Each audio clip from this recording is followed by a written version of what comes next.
O desejado de todas as nações. Capítulo 26. Em Cafarnaum.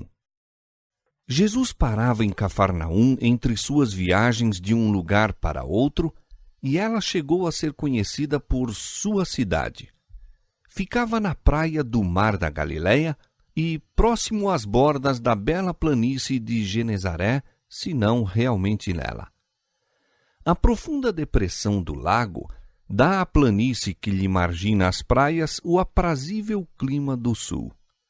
Ali floresciam, nos dias de Cristo, a palmeira e a oliveira, ali havia pomares e vinhas, campos verdejantes e belas flores em rica exuberância, tudo regado por correntes vivas que brotavam das rochas. As praias do lago e as colinas que a circundavam a pequena distância achavam-se pontilhadas de cidades e vilas. O lago era coberto de barcos de pesca. Havia por toda a parte a agitação da vida em sua atividade e atarefamento. Cafarnaum adaptava-se bem a servir de centro à obra do Salvador. Achando-se na estrada de Damasco, a Jerusalém e ao Egito e ao mar Mediterrâneo, era uma grande via de comunicação. Gente de muitas terras passava pela cidade ou ali parava para descansar em seu jornadear para lá e para cá. Aqui podia Jesus encontrar-se com todas as nações e todas as classes, o rico e o grande, como o pobre e humilde, e suas lições seriam levadas a outros países e a muitos lares. Estimular-se-ia, assim, o exame das profecias, seria atraída a atenção para o Salvador e sua missão apresentada ao mundo. Não obstante a ação do Sinédrio contra Jesus, o povo aguardava ansiosamente o desenvolvimento de sua missão. Todo o céu estava palpitante de interesse. Anjos lhe preparavam caminho ao ministério, movendo o coração dos homens e atraindo-os ao Salvador. O filho do régulo, a quem Jesus curara, era em Cafarnaum uma testemunha de seu poder. E o oficial da corte e sua casa testificavam alegremente de sua fé. Ao saber-se que o próprio mestre se achava entre eles, toda a cidade se agitou. Multidões acorriam à sua presença. No sábado, o povo afluía à sinagoga de tal maneira que grande número tinha de voltar por não conseguir entrada. Todos quantos ouviam o Salvador admiravam a sua doutrina, porque a sua palavra era com autoridade. Ensinava-os como tendo autoridade e não como os escribas. Lucas capítulo 4, verso 32 e Mateus 7, 29. Os ensinos dos escribas e anciãos eram frios e formais como uma lição aprendida de cor. Para eles, a palavra de Deus não possuía nenhum poder vital. Seus ensinos eram substituídos pelas ideias e tradições deles próprios. Na acostumada rotina do serviço, professavam explicar a lei, mas nenhuma inspiração de Deus lhes comovia o coração ou de seus ouvintes. Jesus nada tinha que ver com as várias dissensões existentes entre os judeus. Sua obra era apresentar a verdade. Suas palavras derramavam uma torrente de luz sobre os ensinos dos patriarcas e profetas, e as Escrituras chegavam aos homens como uma nova revelação. Nunca dantes haviam seus ouvintes percebido tal profundeza de sentido na palavra de Deus. Jesus abordava o povo no mesmo terreno em que se encontrava, como alguém que lhes conhecia de perto as perplexidades. Tornava bela a verdade, apresentando-a da maneira mais positiva e simples. Sua linguagem era pura, refinada e clara como a água de uma fonte. A voz era como música aos ouvidos que haviam escutado o monótono tom dos rabis. Mas se bem que fosse simples o ensino, falava como alguém que tem autoridade. Este característico punha seu ensino em contraste com o de todos os outros. Os rabis falavam duvidosos e hesitantes, como se as Escrituras pudessem ser interpretadas significando uma coisa ou exatamente o contrário. Os ouvintes eram diariamente possuídos de uma incerteza cada vez maior. Mas Jesus ensinava as Escrituras com indubitável autoridade. Fosse qual fosse o assunto, era apresentado com poder, como se suas palavras não pudessem sofrer contestação. Todavia, era mais fervoroso do que veemente. Falava como alguém que tem definido o propósito a cumprir. Estava apresentando as realidades do mundo eterno. Em todos os temas, Deus era revelado. Jesus procurava quebrar o encantamento da cega preocupação que mantém os homens absorvidos com o terrestre, colocava as coisas desta vida em sua verdadeira relação como subordinadas às de interesse eterno. Não lhes passava, contudo, por alto a importância. Ensinava que o céu e a terra se achavam ligados e que o conhecimento da divina verdade prepara melhor os homens para o cumprimento dos deveres da vida diária.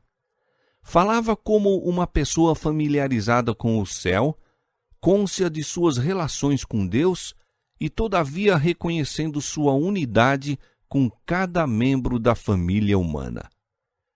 Suas mensagens de misericórdia variavam a fim de ajustar-se ao seu auditório. Sabia dizer a seu tempo uma boa palavra ao que está cansado, Isaías capítulo 50, verso 4, pois nos lábios lhe era derramada a graça a fim de que transmitisse aos homens, pela mais atrativa maneira, os tesouros da verdade. Possuía tato para se aproximar do espírito mais cheio de preconceitos, surpreendendo-o com ilustrações que prendiam a atenção. Por intermédio da imaginação, chegava-lhes a alma. Suas ilustrações eram tiradas das coisas da vida diária e, conquanto simples, encerravam admirável profundeza de sentido. As aves do céu, os lírios do campo, a semente, o pastor e as ovelhas, com essas coisas ilustrava Cristo a verdade imortal.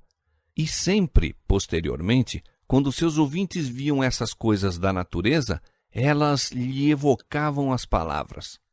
As ilustrações de Cristo repetiam continuamente suas lições. Cristo nunca lisonjeava os homens. Não dizia o que lhes fosse exaltar as fantasias e imaginações, nem os louvava pelas invenções inteligentes. Mas pensadores profundos, livres de preconceito, recebiam-lhe os ensinos e verificavam que eles lhes punham à prova a sabedoria. Maravilhavam-se ante a verdade espiritual expressa na mais simples linguagem. Os mais altamente instruídos ficavam encantados com suas palavras e os incultos tiravam sempre delas benefício. Tinha uma mensagem para os iletrados e levava os próprios gentios a compreender que tinham para eles uma mensagem. Sua terna compaixão caía como um toque de saúde nos corações cansados e aflitos. Mesmo entre a turbulência de inimigos furiosos, era circundado por uma atmosfera de paz. A beleza de seu semblante, a amabilidade de seu caráter e, sobretudo, o amor expresso no olhar e na voz atraíam para ele todos quantos não estavam endurecidos na incredulidade. Não fora o espírito suave, cheio de simpatia, refletindo-se em cada olhar e palavra, e ele não teria atraído as grandes congregações que atraiu. Os aflitos que iam ter com ele sentiam que ligava com os próprios o interesse deles como um terno e fiel amigo e desejavam conhecer mais das verdades que ensinava. O céu era trazido perto. Anelavam permanecer diante dele para terem sempre consigo o conforto de sua presença. Jesus observava com profundo interesse as mutações na fisionomia dos ouvintes. Os rostos que exprimiam interesse e prazer davam-lhe grande satisfação. Ao penetrarem as setas da verdade na alma, rompendo as barreiras do egoísmo e operando a contrição e finalmente o reconhecimento, o Salvador alegrava-se. Quando seus olhos percorriam a multidão dos ouvintes e reconhecia entre eles os rostos que já vira anteriormente, seu semblante iluminava-se de alegria. Via neles candidatos em perspectiva a súditos do seu reino. Quando a verdade, dita com clareza, tocava algum acariciado ídolo, observava a mudança de fisionomia, o olhar frio de repulsa que mostrava não ser a luz bem recebida. Quando via homens recusarem a mensagem de paz, isso lhe traspassava o coração. Falava Jesus na sinagoga acerca do reino que viera estabelecer e de sua missão de libertar os cativos de Satanás. Foi interrompido por um agudo grito de terror. Um louco precipitou-se dentre o povo para a frente, exclamando: "Ah! Que temos nós contigo, Jesus Nazareno? Vieste a destruir-nos? Bem sei quem és, o Santo de Deus." Tudo era agora confusão e alarme. A atenção do povo se desviou de Cristo e suas palavras não foram escutadas. Tal era o desígnio de Satanás em levar a vítima à sinagoga. Mas Jesus repreendeu o demônio, dizendo: "Cala-te e sai dele." E o demônio, lançando-o por terra no meio do povo, saiu dele sem lhe fazer mal. O espírito desse mísero sofredor fora entenebrecido por Satanás, mas em presença do Salvador, um raio de luz lhe penetrara as trevas. Foi despertado e ansiou a libertação do domínio do maligno. Mas o demônio resistia ao poder de Cristo. Quando o homem tentou apelar para Cristo em busca de auxílio, o espírito mau pôs-lhe nos lábios as palavras e ele gritou em angústia de temor. O possesso compreendia em parte achar-se em presença de alguém que o podia libertar, mas ao tentar chegar ao alcance daquela poderosa mão, outra vontade o segurou. Outras palavras encontraram expressão por meio dele. Terrível era o conflito entre o poder de Satanás e seu próprio desejo de libertação. Aquele que vencera Satanás no deserto da tentação foi novamente colocado face a face com seu adversário. O demônio exercia todo o poder para reter o domínio sobre a vítima. Perder terreno aqui seria dar a Jesus uma vitória.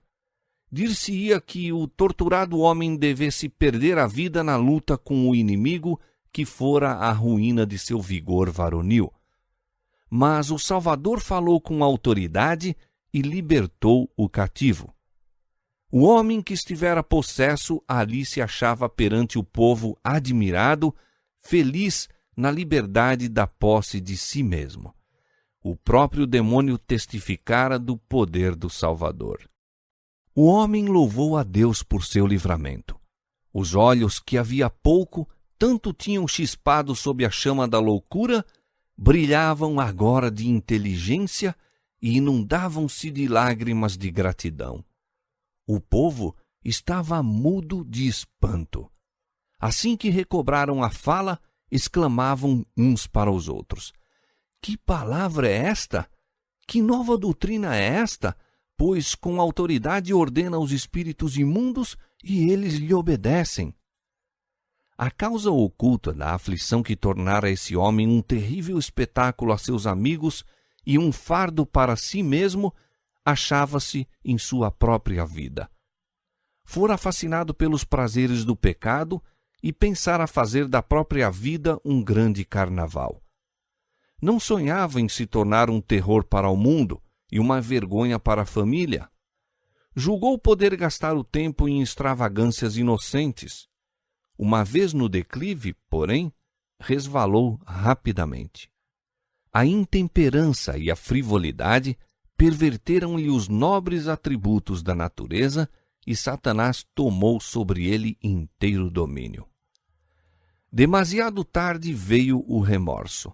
Quando quis sacrificar fortuna e prazer para readquirir a perdida varonilidade, tornara-se incapaz nas garras do maligno. Colocara-se no terreno do inimigo e Satanás tomara posse de todas as suas faculdades. O tentador o seduzira com muitas representações encantadoras. Uma vez que o desgraçado se achava em seu poder, no entanto, tornara-se infatigável em sua crueldade e terrível em suas iradas visitações. Assim será com todos quantos condescendem com o mal. O fascinante prazer do princípio de sua carreira termina nas trevas do desespero e na loucura de uma alma arruinada. O mesmo espírito mau que tentara a Cristo no deserto e possuía o louco de Cafarnaum, dominava os incrédulos judeus. Para com eles, porém, assumia ar de piedade, buscando enganá-los quanto aos motivos que tinham em rejeitar o Salvador. Sua condição era mais desesperadora que a do endemoniado, pois não sentiam necessidade de Cristo, sendo assim mantidos seguros sob o poder de Satanás. O período do ministério pessoal de Cristo entre os homens foi o tempo de maior atividade das forças do reino das trevas. Durante séculos, Satanás e seus anjos haviam estado procurando controlar o corpo e a alma dos homens para trazer sobre eles pecados e sofrimentos. Depois, acusar a Deus de toda essa miséria. Jesus estava revelando aos homens o caráter de Deus. Estava a despedaçar o poder de Satanás, libertando-lhes os cativos.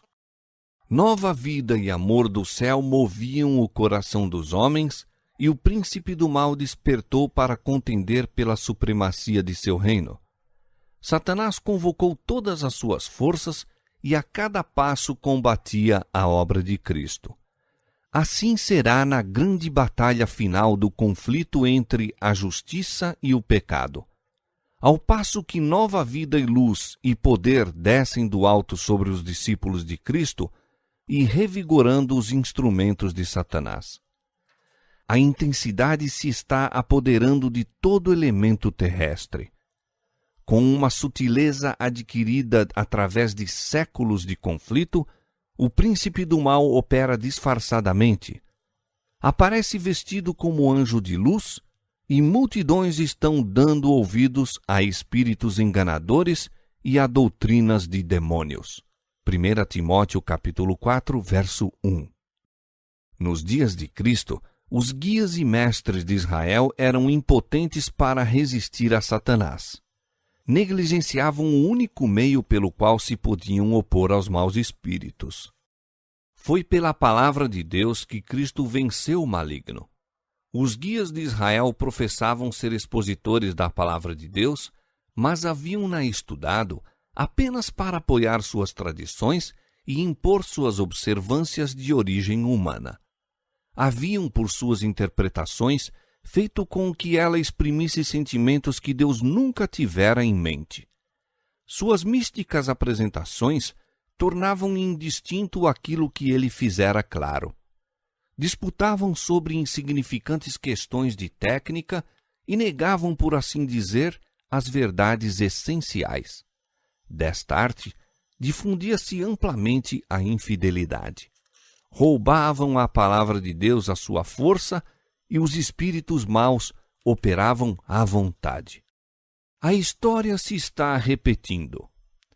Tendo a Bíblia aberta diante de si e professando respeitar-lhes os ensinos, muitos dos guias religiosos de nossa época estão destruindo a fé nela como palavra de Deus.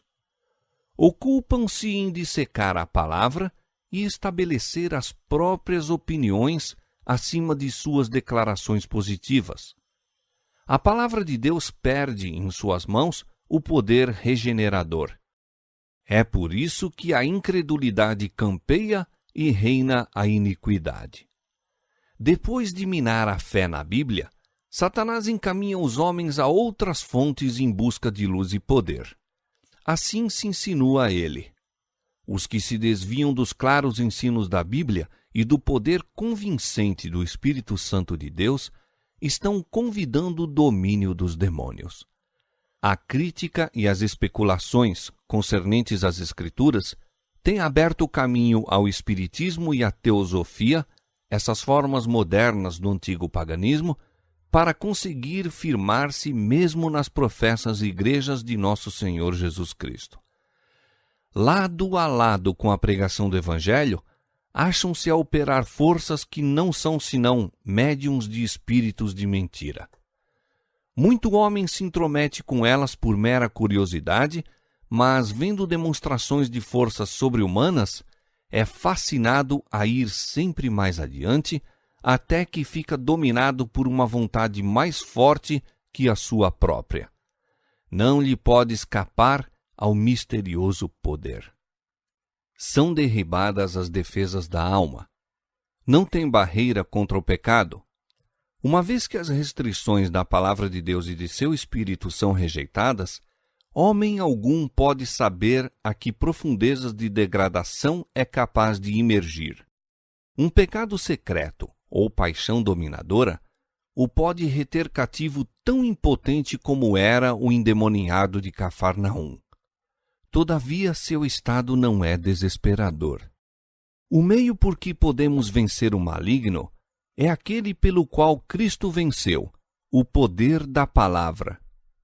Deus não nos rege a mente sem nosso consentimento, mas se desejamos conhecer e fazer sua vontade, pertence-nos a promessa: conhecereis a verdade e a verdade vos libertará. Se alguém quiser fazer a vontade dele, pela mesma doutrina conhecerá. João capítulo 8, verso 32 e capítulo 7, verso 17. Mediante a fé nessas promessas, todo homem poderá ser libertado dos ardis do erro e do domínio do pecado. Todo homem é livre para escolher que poder o regerá. Ninguém caiu tão fundo, ninguém é tão vil que não possa encontrar libertação em Cristo. O endemoniado, em lugar de uma oração, só pôde proferir as palavras de Satanás.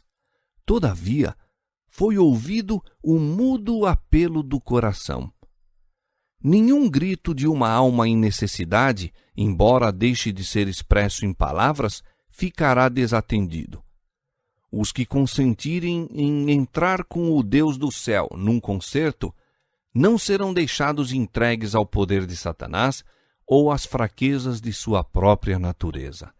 São convidados pelo Salvador, que se apodere da minha força e faça paz comigo. Sim, que faça paz comigo. Isaías capítulo 27, verso 5. Os espíritos das trevas hão de combater pela alma que uma vez lhes caiu sob o domínio, mas anjos de Deus hão de contender por aquela alma com predominante poder. Diz o Senhor: tirar-se-ia a presa ao valente, ou os presos justamente escapariam? Assim diz o Senhor: por certo que os presos se tirarão ao valente, e a presa do tirano escapará. Porque eu contenderei com os que contendem contigo, e os teus filhos eu remirei. Isaías capítulo 49, versos 24 e 25.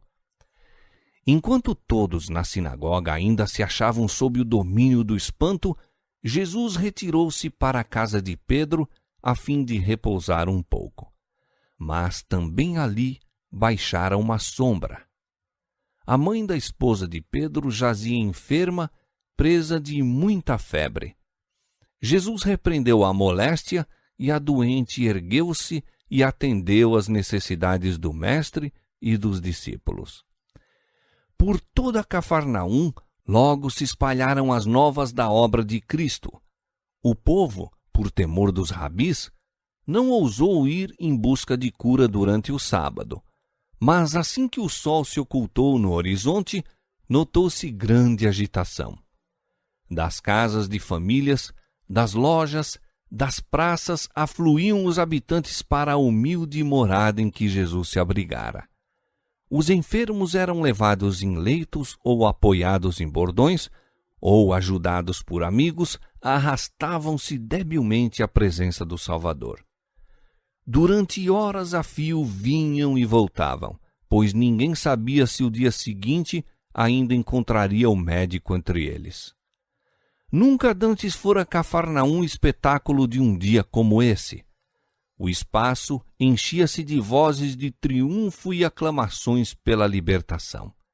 O Salvador regozijava-se no regozijo que produzira. Ao testemunhar os sofrimentos dos que tinham ido ter com ele, o coração movera-se-lhe de simpatia e alegrou-se em seu poder de restaurá-los à saúde e felicidade. Enquanto o último enfermo não foi curado, Jesus não cessou de trabalhar. Ia alta a noite quando a multidão partiu e o silêncio baixou sobre o lar de Simão. Passara o longo dia cheio de excitação e Jesus procurou repouso. Mas, estando a cidade ainda imersa no sono, o Salvador, levantando-se de manhã muito cedo, fazendo ainda escuro, saiu e foi para um lugar deserto e ali orava. Assim se passavam os dias na vida terrestre de Jesus.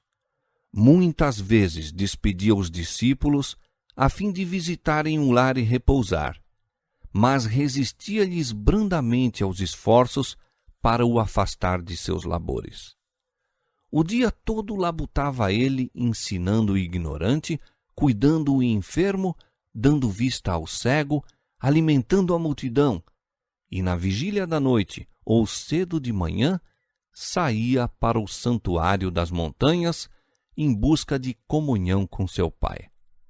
Passava por vezes a noite inteira a orar e meditar, voltando ao raiar do dia ao seu trabalho entre o povo. De manhã cedo, Pedro e os companheiros foram ter com Jesus, dizendo que já o povo de Cafarnaum o procurava. Os discípulos tinham ficado amargamente decepcionados com a recepção que Cristo tivera até então. As autoridades de Jerusalém o estavam buscando matar. Seus próprios concidadãos lhe tinham tentado tirar a vida, mas em Cafarnaum era ele recebido com jubiloso entusiasmo e as esperanças dos discípulos se reanimaram. Talvez que entre os galileus amantes de liberdade se houvessem de achar os sustentáculos do novo reino. Com surpresa, porém, ouviram as palavras de Cristo. É necessário que eu anuncie a outras cidades o evangelho do reino de Deus, porque para isso fui enviado. No excitamento que então dominava em Cafarnaum, havia perigo de que se perdesse de vista o objetivo de sua missão.